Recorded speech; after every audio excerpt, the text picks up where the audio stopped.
जिस मकसद के लिए वो गए थे वो बात उन्होंने नहीं की है, तो ये बहुत बड़ी बदकिस्मती है जम्मू कश्मीर के लोगों की। हम अगर लोगों को ये कहें जनाब कि हम 5 अगस्त के फैसले का रिवर्सल जो है मोदी साहब से ही हासिल करेंगे, वो लोगों को धोखा होगा। जिन्होंने हमसे लिया, हम क्या लोगों को यही धोखा दें कि उन्हीं से हम वापस हासिल करेंगे?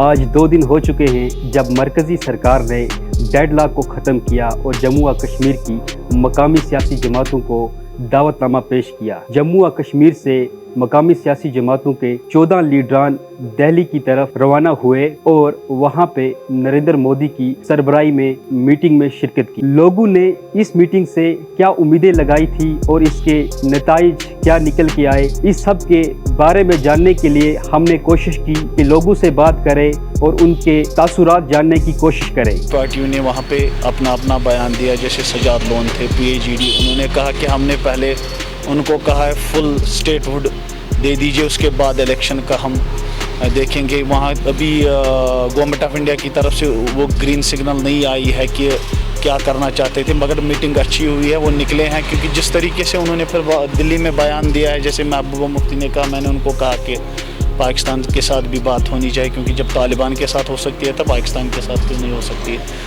उसकी वजह से सभी ने बयान दिया। ओवरऑल सिचुएशन ये लगी मुझे वहाँ पे उन बयानों की कि स्टेटहुड पे ही ज़्यादा बात हो गई है। आर्टिकल 370 इन्होंने सभी ने कहा वो कोर्ट में है, सब जुडिशल है। देखिए, जैसे मीडिया में चला है कि एक दिन पहले कि कल कुछ बड़ा होने वाला है, इसका वही अंतर निकला कि खड़ा पहाड़ और निकला चूहा।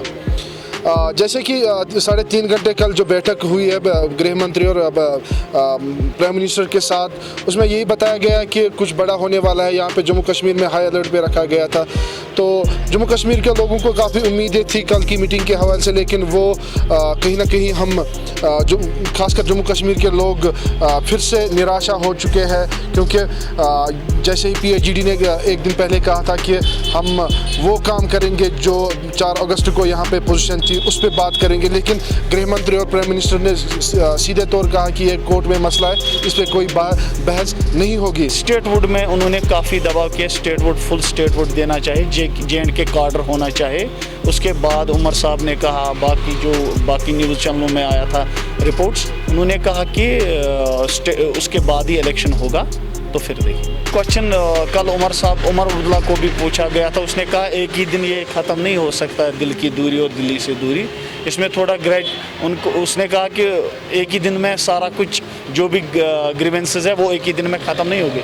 अभी और मीटिंगें जब होंगी उनको ख़त्म हो जाएगा, PM ने कहा था, बट एक ही दिन में तो ये सब कुछ नहीं होगा, पॉसिबल नहीं है। रही बात बाकी जो लीडर्स जैसे ही बाहर आ गए, ऐसे उन्होंने ये भी कहा कि हम अपने दिल की बात करने गए थे। हाँ, अगर कुछ वो बहुत अच्छी बात है, अगर कोई दिल में कोई शिकवा है, गम है, तो वो उनके साथ उन्हें शेयर किया, ठीक है, लेकिन जिस मकसद के लिए वो गए थे वो बात उन्होंने नहीं की है, तो ये बहुत बड़ी बदकिस्मती है जम्मू कश्मीर के लोगों के लिए। तो सेंट्रल गवर्नमेंट को चाहिए कि यहाँ के यूथ के साथ अगर वो बात करे तो वो बहुत बड़ी बात है, क्योंकि जिनको एक दिग्गज नेता कहते हैं वो उनका यहाँ पे ज़ीरो का भी कोई ये नहीं है। तो अभी सेंटर को भी चाहिए कि वो अभी बातचीत का हाथ आगे उनने बढ़ाया है, अभी इसको आगे ले जाए, और डिलिमिटेशन का काम ये भी जल्दी होना चाहिए, और जो इलेक्शंस का काम ये भी जल्दी होना चाहिए, ताकि जो लोग हैं यहाँ पर ठीक रहे। बाकी रहे पॉलिटिकल प्रिजनर्स जो पिछले 2 सालों से सरकार ने मुख्तलिफ जेलों में बंद किए हुए, उनको रिहा किया जाए ताकि वो भी अपने फैमिलीज़ के साथ मिलें।